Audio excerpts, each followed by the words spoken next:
I'm Peg Phillips, Executive Director of the National Safe Boating Council. Really appreciate everybody logging in today. Um, Captain Sarah Lawrence is an instructor trainer with us. Many of you already know her. And if you don't follow her online, please do, because she always has some great boating safety content on her social media channels on Facebook and Instagram. So be sure to follow her there. And Boat on Course is a U.S. Coast Guard grant-funded project. We are covering 15 navigation rules with this particular grant. And so those will eventually be 15 on-water training videos that will be posted to the website, boatoncourse.com. But as part of that grant, we also have live interactive training to cover all of the 15 navigation rules. So this month, Captain Sarah Lawrence is our leader and trainer today. So I am going to turn it over to you. And she will go ahead and do her presentation and then open it up for scenarios, questions, any kind of interaction you have. Yeah. All right. Good morning, everybody. Captain Sarah here in Maryland with Chesapeake Boating Academy. And we also have a Towboat US port up here. It's been pretty icy and cold, but excited to be here this morning to discuss Navigation Rule 15. And really happy that you guys were able to take a couple minutes out of your day.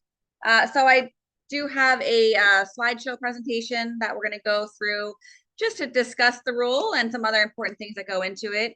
So I'm going to go ahead and share my screen now so that you guys can see this presentation. All right, how's that? Okay, so navigation rule 15, we're going to break it down. This involves crossing situations. So essentially, we're talking about when two boats are meeting, which one is the stand on, which one is the give way. Usually it's at a 90-ish degree angle, or it could be a little bit less than that. But it's where one boat has to cross in front of the other and one goes behind. So the rule states when two power-driven vessels are crossing so as to involve risk of collision, the vessel which has the other on her own starboard side shall keep out of the way and shall, if the circumstances of the case admit, avoid crossing ahead of the other vessel. So let's see what that looks like. Let's skip to this page right here. Okay, we have two power-driven vessels. So it's very important to understand that in Navigation Rule 15, we're talking about two power-driven vessels. We are not talking about a power boat and a sailboat under sail, or a power boat and a vessel that is constrained by draft or restricted in their ability to maneuver. This is strictly two power-driven vessels. Looking at our picture here on the slide, we have the bottom one is the giveaway vessel, and the one on the top is the stand-on vessel. I like to say a boat to your right has the right of way. It's an easy way to remember and think about it. A boat to your right has the right. So what I'm always doing, we're on our boat, we're always kind of scanning, right, all around in front and behind us, looking and hearing. The front of the boat, the bow straight out is 12 o'clock, okay? Really from 12 o'clock all the way around to about 4 o'clock, this is gonna be your danger zone. So this is where if you see another boat coming in from 12 to 4, okay, into your area where you're boating, this is where you're going to need to keep an eye out because they are most likely going to be the stand-on vessel. Okay, here's another example of the give way in a stand-on vessel. So again, if you have a boat on your starboard side, okay, you need to give way. Now, the rule doesn't necessarily say how you have to give way, but there's two different ways that you could sort of do that, okay? You could maybe bring your boat back to neutral and stop your boat. Okay. You could hold station in one area while that other boat passes in front of you. Okay. Another thing that you could do is you could alter your course and choose to pass behind the stern of that boat. That is usually what I opt to do because it really allows the other boat to visually see your intentions. So it's extremely important that the other boat knows if you're going to give way. Okay. At the end of the day, If you are the stand-on vessel and the other boat is not giving way to you, you need to give way. Okay, we're avoiding collisions no matter what. So always keep that in mind. But I like to alter my course a little bit so they can see me changing and they can see the side of my boat. They really know that I'm going to be passing behind them. If there's a lot of boat traffic, it is also appropriate, if you need to call that vessel in channel 16, switch them to a working channel, and discuss the plans of how you want to cross each other. Gonna back up here to the inland portion of this rule. So we're still on navigation rule 15, crossing situation. If you're in inland waters, okay, what this says is, notwithstanding paragraph A, give me 1 second here. Okay. Notwithstanding paragraph A, on the Great Lakes, Western rivers, or waters specified by the Secretary, a power-driven vessel crossing a river shall keep out of the way of a power-driven vessel ascending or descending the river. These are often very narrow rivers with a lot of boat traffic moving up and down them, sometimes big tugs and barges pulling very heavy things. So what they're saying is, if there's traffic moving in both directions, if you're trying to kind of in a perpendicular manner get across that river, even if you are to the right of these boats that are moving up and down, okay, in this instance, in inland waters like this, you are not going to be the stand-on vessel, okay? Going to skip ahead to this next slide here, okay? I think it's very important to also, when we're learning this rule and thinking about this rule, to think about how it might look at nighttime, okay? So we know that boats have their navigation lights, their running lights. At nighttime, this is what it would look like, okay? We have the boat on the bottom, okay, which is going to be the giveaway vessel. He is seeing this boat's red running light, their red navigation light, okay? So at night, the bottom boat right here is going to see the other boat's red running light. Red is going to mean stop, okay? You either stop your boat or alter course and pass behind them. The boat in the top of the picture, okay, at nighttime is going to see the other boat's green running light. Green is go. You can also think of this during the daytime hours. If you ever need anything to help remind you who's the stand-on, who's the giveaway, think about your running lights, right? Put little stickers on your boat so that they're always there. They got good visual reminders. But that's another kind of trick that you can do.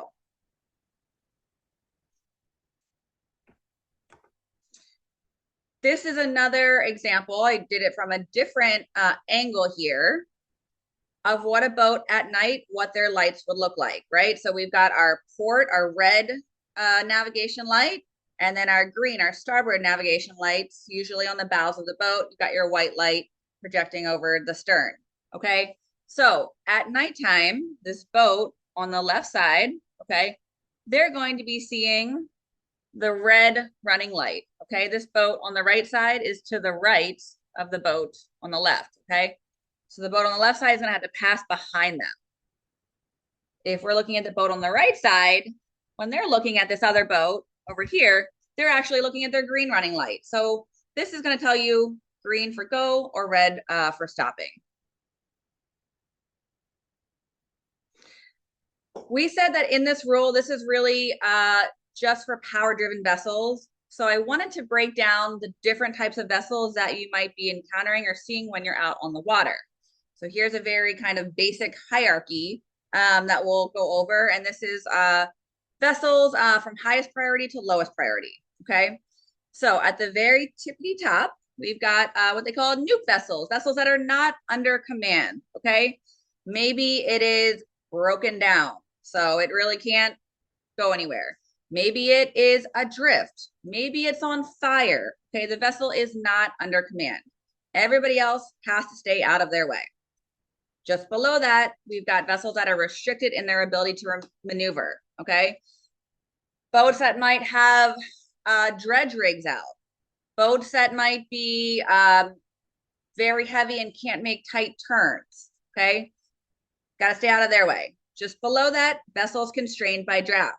These are vessels like these big super tankers and big ships that are coming in and out of ports.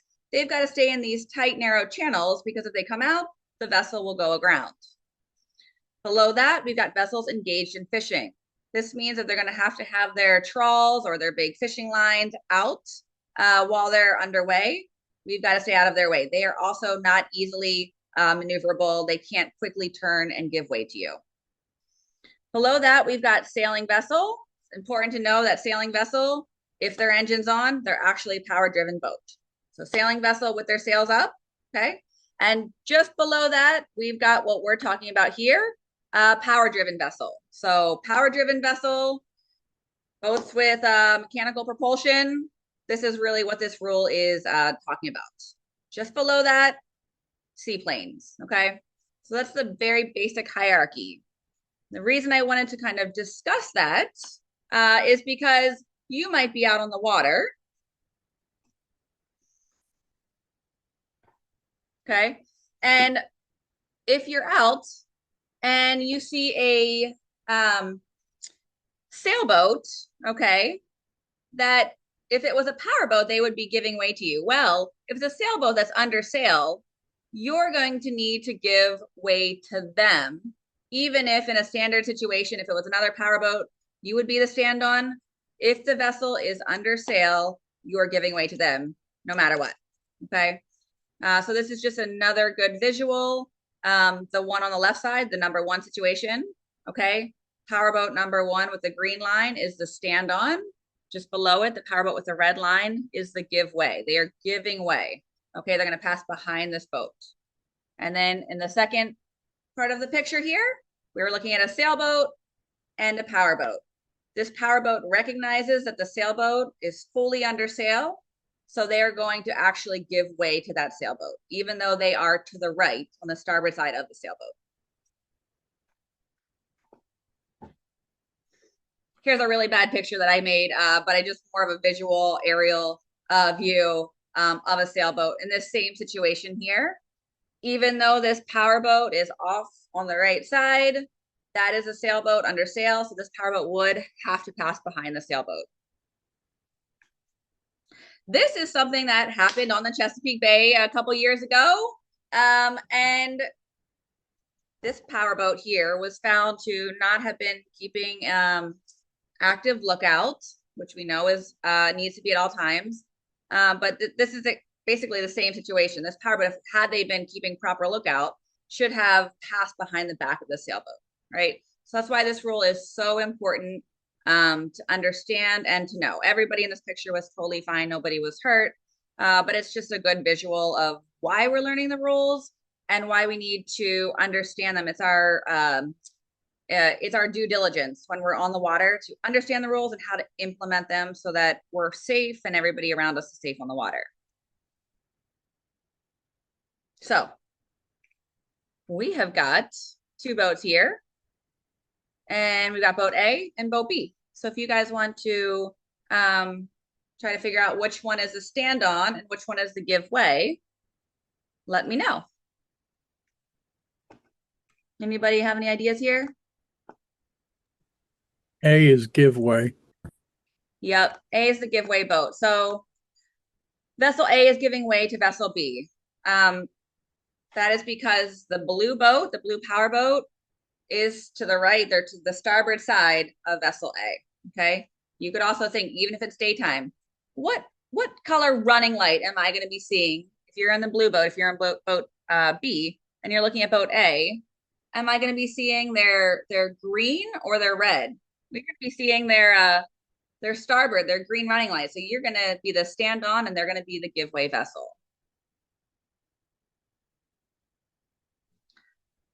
That was the end of the slideshow. Maybe we could come up here to the board, okay, and just go over a couple more things. So you guys are able to see this, okay? It's really important. Hey, Sarah, Captain Sarah, just stop sharing your screen and then we'll be able to see you.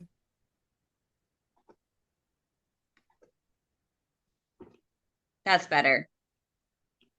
Okay. So I really just wanted to re-emphasize Navigation Rule 15 involves crossing situations between power-driven vessels. And what you want to know is that if there is a vessel that is off on your starboard side, okay, they are the stand-on vessel. You are the give way vessel. There's two ways that you can give way, okay? You can give way by stopping the boat, coming back to neutral, doing a stop, holding station in that area. The other option that you could do is you could, okay, alter your course to pass behind the back of the stand-on vessel, okay? Both of these are appropriate actions to take. It's really up to you and what's happening in the water and the environment around you. Okay, if there's a lot of boats over here, maybe it's better to stop your boat and hold station. Okay, maybe we have a lot of boats like this and we can't safely pass behind the back of them. So it's very circumstantial if you're going to hold station or if you're going to give way to them. Want to also just reiterate that this is between two power-driven vessels. So if there is a sailboat, let's say that this right here, are you able to see the screen okay? A little up here on the top is a powerboat, okay? Let's say down here, we have a sailboat, okay? This is a big sailboat. Even though, okay,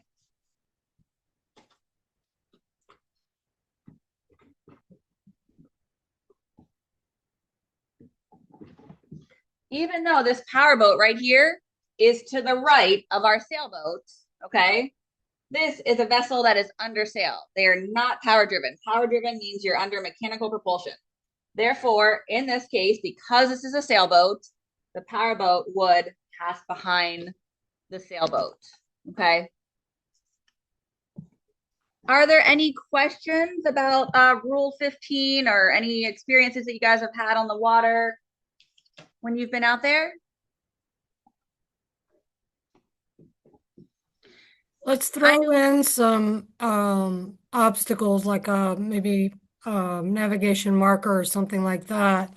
That would be like let's say on the giveaway vessel, and if I were going behind, then there's an obstacle there.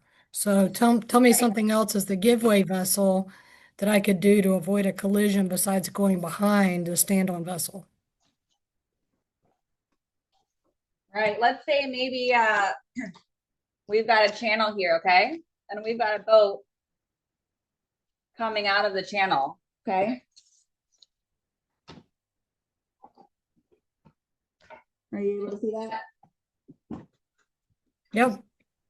Okay.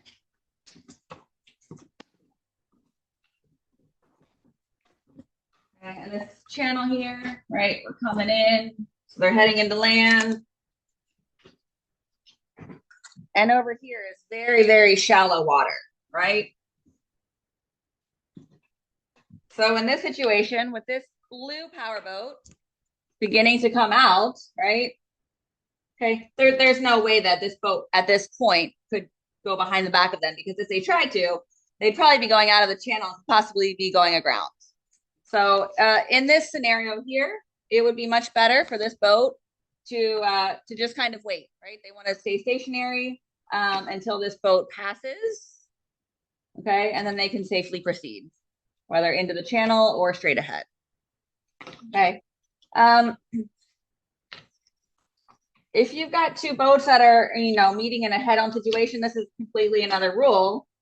You generally want to be passing port to port, okay? So the crossing situation is strictly if there is a boat kind of in your danger zone. And to reiterate what the danger zone is, it's really between 12 o'clock, okay? The very front of your boat, 12 o'clock here, all the way down, arcing down to about 4 o'clock, this 112-degree angle here. This is where we really want to be keeping an extra good lookout for any boat. And whenever I'm doing my scan procedure, and especially when I'm teaching it, I always say, all right, we're going to scan all the way around both directions. And I like to start, and I like to do it in quadrants. So I like to do 12 to 3, 3 to 6. And I ask the students, why are we starting? Why 12 to 3? Why wouldn't we go 12 to 9 first, right? And the answer that we're hoping to get or to teach them is if there's a vessel coming from your starboard side, your right side, they're going to be the stand-on vessel. So any power-driven vessel to your right has the right of way.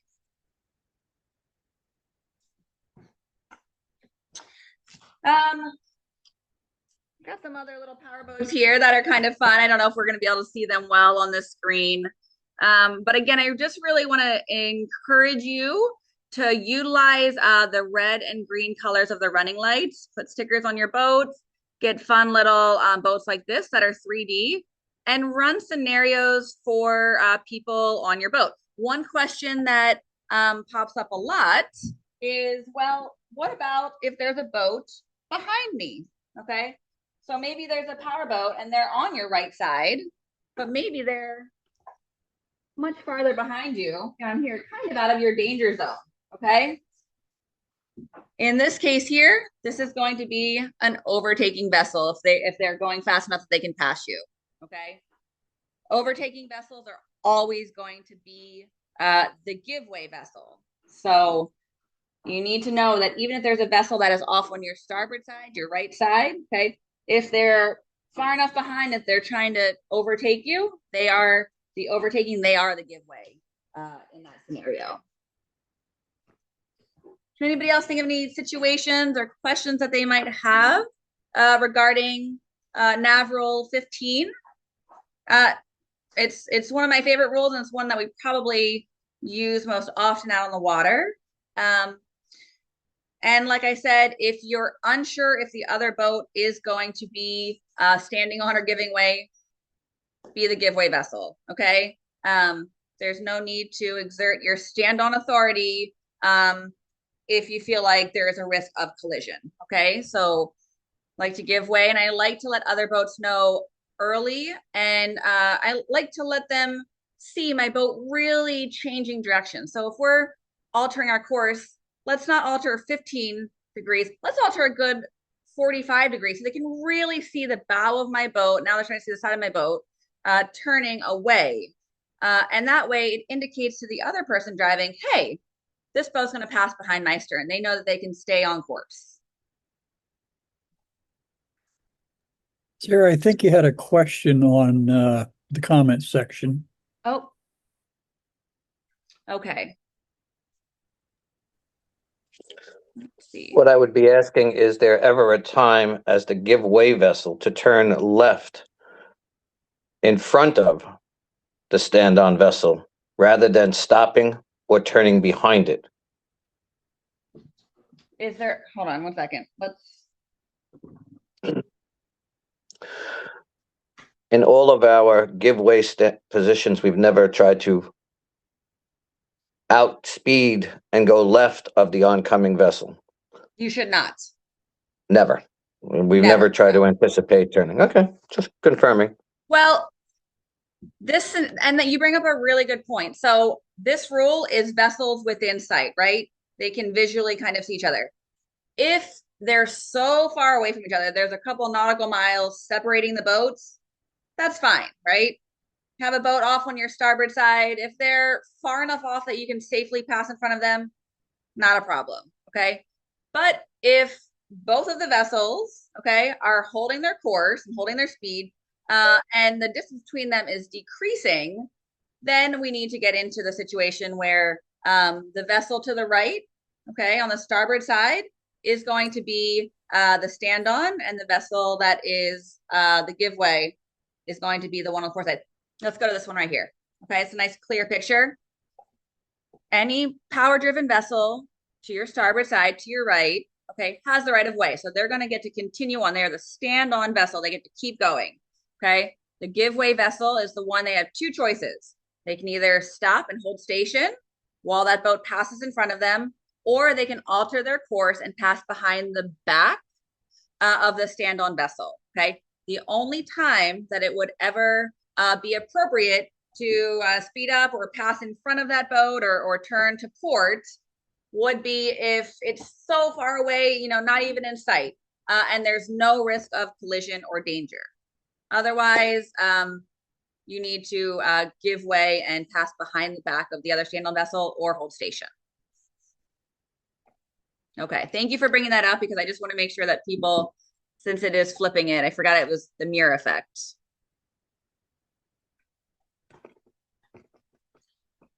Any other questions?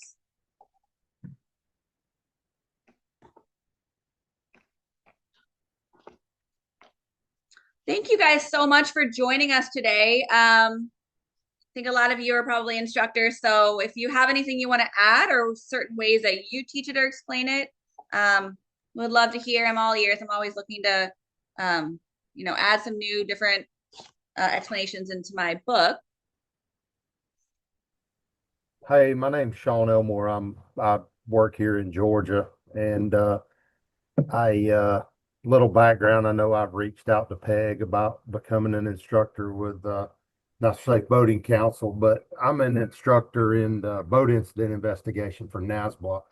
And one of the things that we don't use when it comes to collisions is right of way, because a lot of people think that if you have the right of way, that you just keep going. If somebody else doesn't avoid you, then, and so we don't use that language as far as right of way when we do our boat investigation stuff for collisions and things of that nature.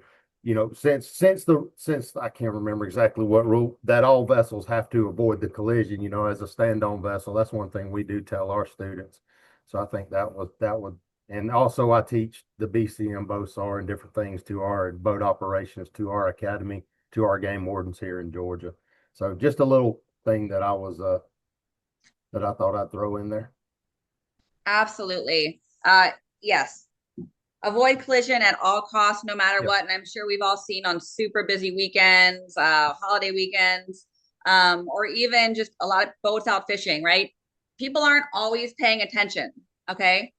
So it's extremely important that you're keeping an active lookout. And even if you are the stand-on vessel, if other boats are not giving way, avoid a collision no matter what. There is no point in causing an accident or anybody getting hurt just because in that scenario. Because at the end of the day, if you do have an accident and you could have avoided the accident, you too are at fault. So I think that's a very valid point. I know that I spend most of my time, whether I'm on the training boat, my own personal boat, or the towboat, giving way nice and early and really letting people know that I'm going to pass behind them, because I don't even like close scenarios or close calls. Does anybody else have any points that they were teaching? So I have one question for you, or another question for you. So in a passing situation, we have sound signals that we use. What about in this crossing situation? Are there any sound signals for boaters to use? There are. So there are sound signals. And what's happening more often in recreational boating is that people are using their VHF radios to contact the other boat.